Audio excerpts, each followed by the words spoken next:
ترکی کے بعد جامعہ ازہر مصر نے بھی سویڈن کے خلاف بڑا قدم اٹھا لیا ہے اور اس کا سویڈن کو بہت زیادہ نقصان ہونے والا ہے۔ سویڈن میں پچھلے دنوں قرآن کریم کو جلایا گیا تھا، مذہبی کتاب کی بے حرمتی کی گئی تھی۔ اس کے اگلے دن نیدرلینڈ کی پارلیمنٹ کے سامنے بھی قرآن کریم کو پھاڑ دیا گیا تھا۔ ان دو واقعے نے دنیا بھر کے مسلمانوں کو تکلیف پہنچایا اور تقریباً ہر ملک کی عوام نے، مسلمان نے اپنے طور پر ریئیکشن دیا۔ ترکی نے سب سے زیادہ سخت رد عمل دیا۔ استنبول، انقرہ سمیت وہاں کے کئی شہروں میں لاکھوں مسلمان سڑکوں پر اتر کر احتجاج کرنے لگے۔ دوسری طرف ترکی کے صدر رجب طیب اردوغان نے کہا تھا کہ سویڈن کو اب نیٹو کا ممبر نہیں ہونے دیا جائے گا اور سویڈن لاکھ کوشش کر لے ہم اس کی ممبرشپ کی درخواست کو قبول نہیں ہونے دیں گے۔ اس کے بعد اب جامعہ ازہر مصر نے بھی سویڈن کے خلاف ایک بڑا اعلان کیا ہے اور اس اعلان کا سویڈن کو بہت زیادہ نقصان ہوگا۔ اس اعلان میں سویڈن کے علاوہ نیدرلینڈ بھی شامل ہے۔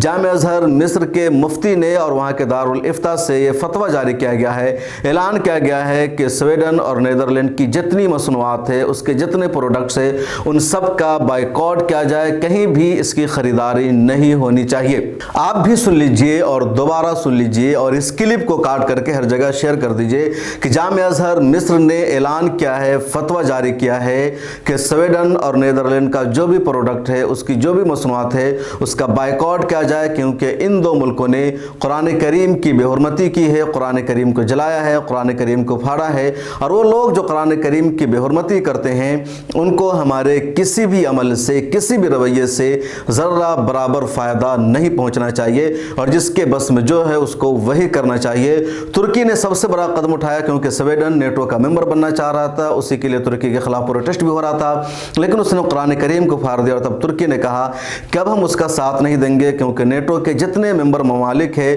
جب تک ان سب کی رضامندی نہیں ہوگی کوئی نیا ملک نیٹو کا ممبر نہیں بن سکتا ہے۔ اور ایسے میں ترکی نے، وہاں کے صدر طیب اردوغان نے صاف اعلان کر دیا کہ اب ہماری کوئی بھی حمایت سویڈن کو نہیں ملے گی، اور یہ اعلان اسی وقت کامیاب ہوگا جب ہر کوئی سویڈن کی مصنوعات کا بائیکاٹ کرے گا۔ آپ کچھ بھی خریدتے ہیں تو ذرا اس کو پڑھیے، دیکھیے کیا لکھا ہوا ہے۔ اگر کوئی سویڈن کی مصنوعات ہے یا نیدرلینڈ کی مصنوعات ہے تو اس کا بائیکاٹ ضرور کیجیے۔ دنیا کے دو ممالک ہیں جو بہت زیادہ مسلمانوں کے جذبات سے کھیلتے ہیں، تکلیف پہنچاتے ہیں، اور یہ سب اظہار رائے کی آزادی کے نام پر یہ لوگ کرتے ہیں۔ ان کا کہنا ہے کہ ہمارے ملک میں اظہار رائے کی آزادی ہے، مذہب کی آزادی ہے، لوگوں کو بولنے کی آزادی ہے، اور اس آزادی کے نام پر اکثر ان ملکوں میں قرآن کریم کی بے حرمتی کی جاتی ہے، رسول پاک صلی اللہ علیہ وسلم کی شان میں گستاخی کی جاتی ہے، اور یہ ممالک چپ چاپ رہتے ہیں، فریڈم آف ایکسپریشن کے نام پر کوئی ایکشن نہیں لیتے۔ اسی معاملے میں راسموس پولوڈون جس نے قرآن کریم کو جلایا، یا نیدرلینڈ میں ایڈون واگنز جس نے قرآن کریم کو وہاں کی پارلیمنٹ کے سامنے پھاڑ دیا،